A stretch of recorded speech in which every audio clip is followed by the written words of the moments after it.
Life before the accident was different.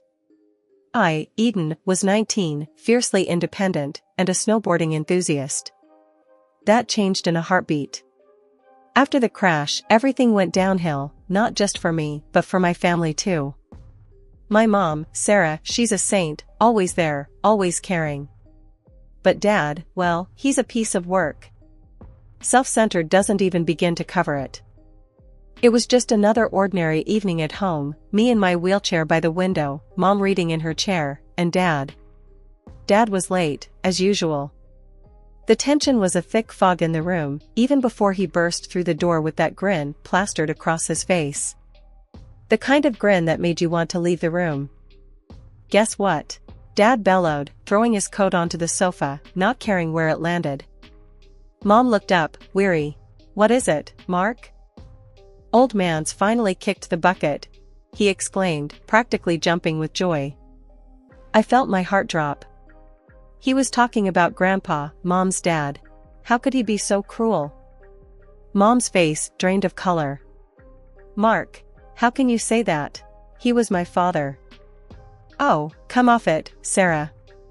We both know I only married into this family for the cash. And now, with him gone, we can finally get our hands on it," Dad retorted, his voice sharp. Mom stood up, her voice steady but ice cold. "You owe him an apology. He was a good man, and you've never given him the respect he deserved." Dad just laughed, that harsh, grating sound. "Respect? For that old coot? Never loved him, never loved you. It's always been about the money." I couldn't stay silent. "Dad, how can you be so heartless?" He turned to me, his eyes cold. "And you? What use are you? Can't even stand on your own 2 feet." Tears pricked my eyes, but I wouldn't let him see them fall. Mom moved to my side, her hand warm on my shoulder. "Don't listen to him, Eden. You're stronger than he'll ever be." But the words had already sunk deep, leaving a scar that felt as physical as the one on my spine. The room was thick with tension, a silent battleground. Dad's phone rang, and he answered with a laugh, turning his back on us. "Yeah, he's finally gone. Party at mine this weekend. Bring the good stuff." Mom sighed, her eyes meeting mine with a sadness that mirrored my own.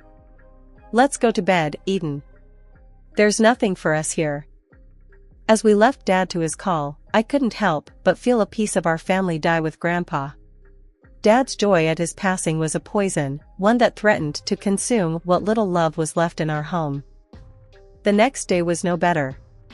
Dad was gone before we woke, probably off to celebrate his newfound freedom. Mom tried to smile over breakfast, but it didn't reach her eyes. "We'll get through this, Eden. Together," she said, squeezing my hand. I nodded, forcing a smile. Together. As the days turned to weeks, the house felt more like a prison.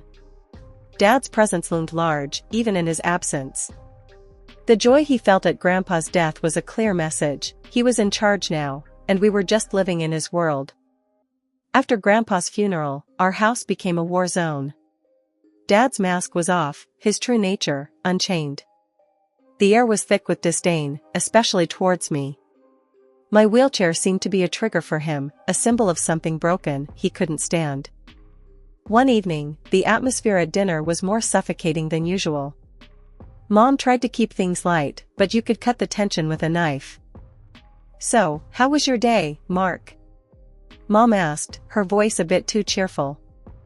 Dad snorted, shoveling food into his mouth. "Same old. But better knowing there's one less leech sucking my wallet dry." Mom's fork paused midair. "Mark, please. Can we not do this tonight?" He glared at her, then at me. "Oh, I'm sorry. Are we pretending the freeloader isn't sitting right here?" I felt my cheeks burn, my hands clenching into fists under the table. "I'm right here, Dad. You don't need to talk about me like I'm not." He laughed, a sound that made my skin crawl. "Oh, now the cripple speaks up. What are you gonna do, huh? Race me?" Mom stood up, her chair scraping back. "Mark, that's enough." He just raised an eyebrow, challenging her. Or what? You'll leave me? Please. We both know you'll be lost without me. The words stung, not because they were true, but because they were meant to hurt. Mom sat down, defeated. Dinner continued in silence, each bite tasting like ash. A few days later, Lisa, the new nurse, arrived. From the get-go, I knew something was off. Her smile was too tight, her eyes cold. "Nice to meet you, Eden," she said, her voice dripping with something I couldn't place. Was it disdain? Pity? "Yeah, sure," I replied, not in the mood for pleasantries. As the days passed, her accidents became more frequent. A cup of tea slipped from her hands, drenching my lap. "Oh, my bad," she'd say, her apology as fake as her smile. One afternoon, I was trying to navigate through the living room, and she was supposedly helping. "Oops," she exclaimed as my wheelchair suddenly jerked, sending me crashing into a side table. "Lisa, what the hell?" I shouted, pain shooting up my arm. "Oh, sweetie, I'm so sorry." "It was an accident," she cooed, but her eyes told a different story. Mom walked in at that moment, her face clouded with worry. "What happened?" "Lisa happened," I said, my voice tight with anger. Mom turned to Lisa, her gaze stern. "This needs to stop. Now." Lisa put on her best innocent face. "I really didn't mean to, Sarah. It was an accident." But the incidents didn't stop. If anything, they got more brazen. Lisa driving my wheelchair too close to the edge of the stairs, forgetting to lock the wheels when she left me in a room. I told Mom about each one, and each time, she confronted Lisa. But Dad, he wouldn't hear of it. One evening, I overheard them arguing about it. "She's a hazard, Mark. She's hurting our daughter," Mom was saying, her voice laced with desperation. Dad's laugh echoed through the house. "Oh, please. Eden's just jealous, because Lisa can walk and she can't. The girl's doing her job, and she's staying." I felt a lump form in my throat. His words were like a slap in the face. I was at a loss, trapped in a toxic home where my disability was seen as a burden, and my safety was a joke. Weeks turned into a never-ending cycle of silent suffering and whispered secrets in our house. Lisa, the nurse, continued her reign of thinly veiled cruelty towards me, all while Dad turned a blind eye. I couldn't fathom why Dad allowed her to stay, her presence like a constant shadow darkening our already troubled home. That was until I caught them, Dad and Lisa, in an embrace that left no room for doubt. They were kissing in the living room, so wrapped up in each other, they didn't notice me. My heart stopped. It wasn't just the proximity, it was the intimacy of it, the shared secrecy. I reversed my wheelchair, the sound loud in the silence. Lisa spotted me first, her eyes widening in panic. Dad turned, his expression morphing from surprise to irritation. "What are you looking at?" he snapped. I couldn't find my words. Betrayal choked me, rendering me silent. "Nothing," I finally managed, retreating to my room, their laughter echoing behind me. I had to tell Mom. She deserved to know, even if it shattered her world as it did mine. When I did, her reaction was calmer than I expected, a quiet storm brewing behind her eyes. "This will come back to haunt him," she said, her voice low, but determined.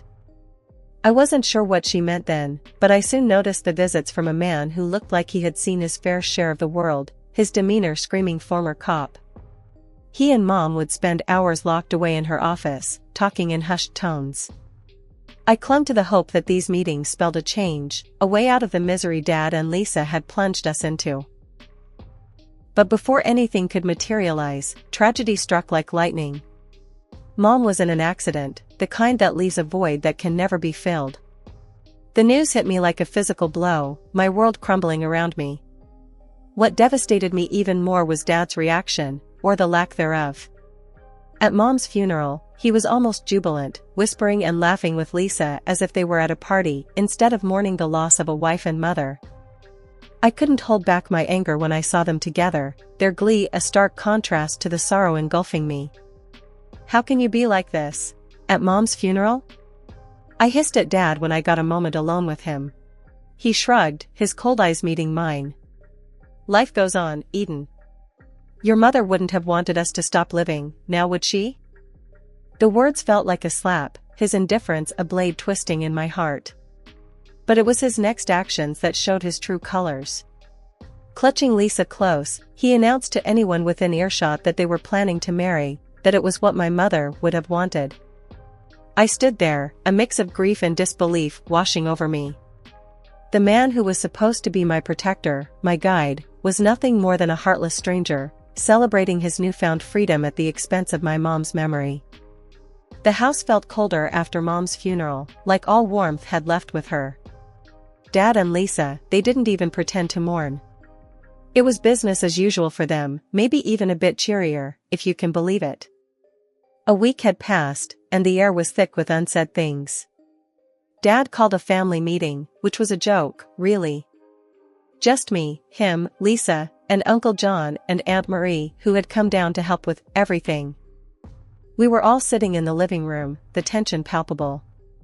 Uncle John looked like he was gearing up for a fight. Aunt Marie's hand on his knee was the only thing keeping him in check.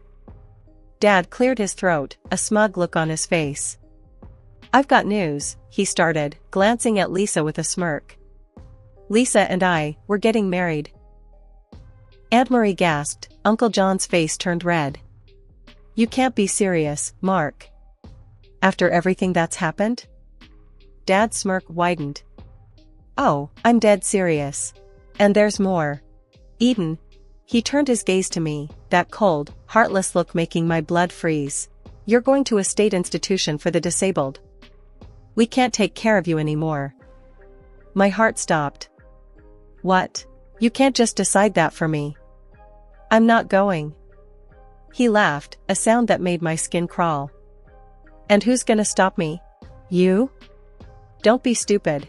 You're a beggar and an invalid. No one needs you. Uncle John stood up, his face a mask of fury. That's enough, Mark. She's staying with us.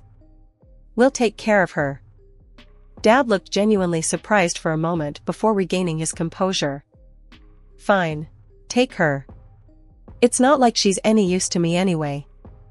I was in shock, the words, the betrayal, it hurt more than I could express. Aunt Marie came to my side, wrapping an arm around me. Don't listen to him, sweetheart. You're coming with us, she whispered, her voice soothing. Dad and Lisa exchanged a look, their plan clearly unraveling. But instead of arguing, Dad just shrugged. Suit yourself. But don't come crawling back when you realize what a burden she is. Uncle John was about to lunge at Dad, but Aunt Marie held him back. Not worth it, she muttered, her eyes on me. We left shortly after, the silence in the car only broken by Aunt Marie's occasional attempts to lighten the mood. Uncle John drove like a man possessed, his anger palpable. Once we arrived at their place, Uncle John turned to me, his expression softening. Eden, your family. And family sticks together, no matter what. That man, he couldn't even bring himself to call Dad, is no family of ours. Aunt Marie nodded, taking my hand. We'll figure this out, honey. You're safe with us now. That night, lying in a strange bed in Uncle John and Aunt Marie's guest room, I couldn't help but replay Dad's words in my mind. A burden. Unwanted. But then I'd remember Uncle John and Aunt Marie's kindness, and a sliver of hope pierced the darkness. Maybe, just maybe, things could get better from here. Adjusting to life at Uncle John and Aunt Marie's felt like breathing fresh air after being underwater for too long. In their home, my wheelchair wasn't a barrier, it was just part of me. They never made it feel like a big deal, and for that, I was endlessly thankful. A week had barely passed when my world took another sharp turn. Dad showed up out of nowhere, looking a mess. His eyes were desperate, his clothes disheveled. He blurted out news that felt like a punch to the gut. Mom's will had left everything to me. The house, the money, it was all mine now. Turns out, Mom had a detective on her tail, before she passed, the same guy I'd seen sneaking around. He had dug up dirt on Dad and Lisa, enough to block Dad from getting his hands on any inheritance. Dad tried to play on my sympathies, saying things like, "You don't need all that money. What's a girl in a wheelchair gonna do with it? Just give it to me." Uncle John lost it at that. "Get out of my house," he roared, standing up so fast his chair nearly toppled over. "You've got some nerve, showing up here and spewing that garbage." Dad was shown the door, literally. Uncle John made sure of it, his anger a clear warning against coming back. The decision to move back into my childhood home was bittersweet. Uncle John and Aunt Marie insisted on coming with me, making sure everything was still in place for my return. The house had been modified years ago to accommodate my wheelchair, so navigating the familiar spaces brought a surge of memories. Rolling through each room, I couldn't help but feel the presence of my mom. This was where we had laughed, cried, and shared our lives. Now, with the house officially mine, I felt her absence more keenly than ever. Uncle John broke my reverie. "What do you think, kiddo? Ready to make this place your own again?" I nodded, feeling a mix of sadness and determination.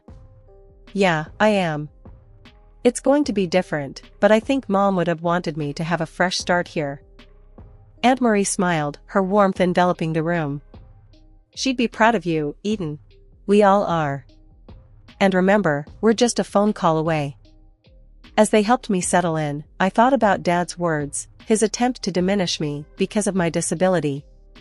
But sitting in my home, surrounded by love and support, I realized his words couldn't touch me anymore. I was more than my wheelchair, more than the limitations he tried to impose on me. This house, my inheritance, wasn't just about the money or the property. It was a testament to my mom's love and foresight.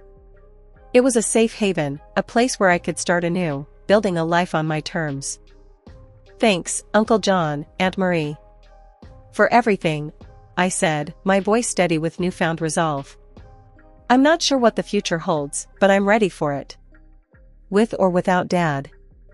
They shared a look, a silent agreement, then Uncle John said, "That's the spirit, Eden. You're gonna do great things. We believe in you."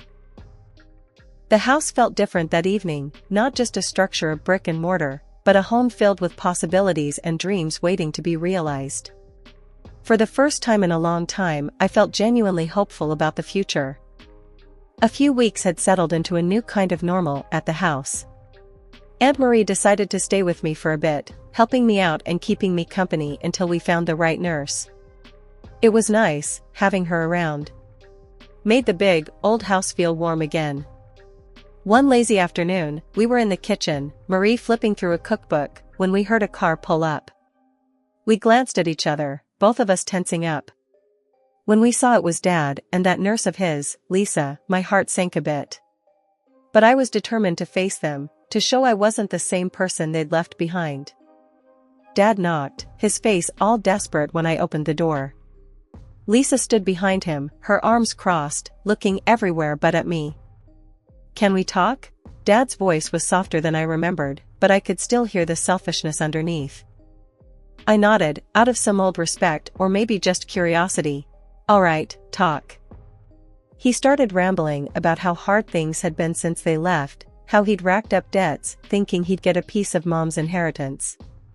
Lisa just rolled her eyes, like she'd heard this sob story too many times. "And now, well, we've got nowhere decent to stay. I was thinking, maybe we could come back here." He trailed off, looking hopeful. I couldn't believe what I was hearing.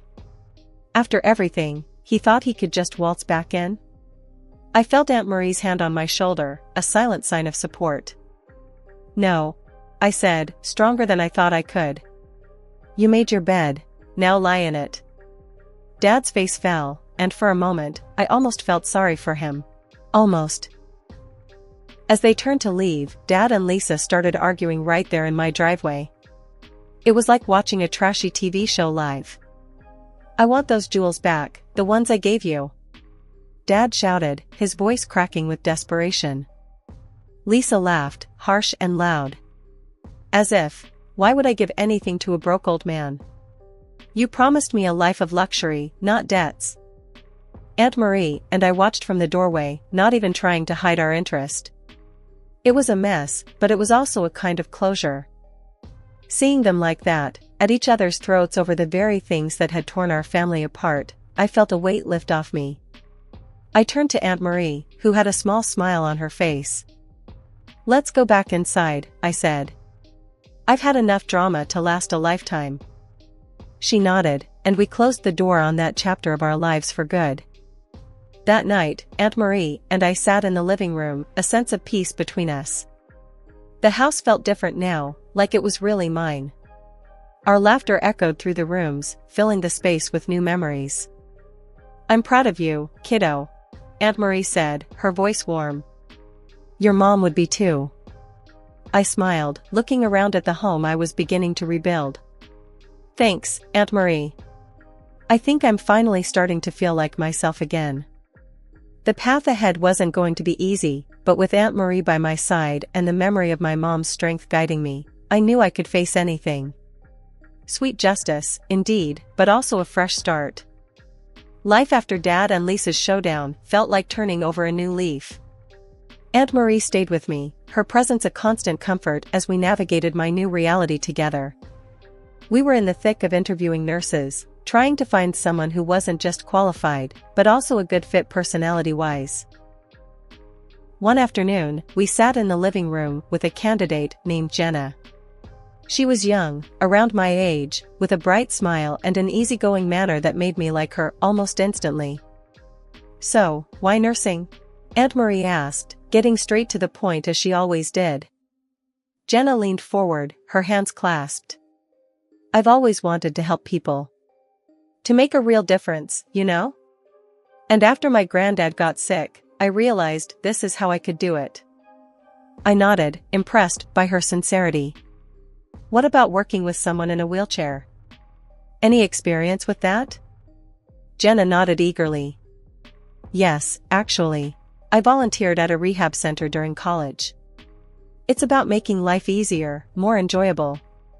I believe in focusing on what people can do, not what they can't." Aunt Marie and I exchanged a look, a silent agreement passing between us.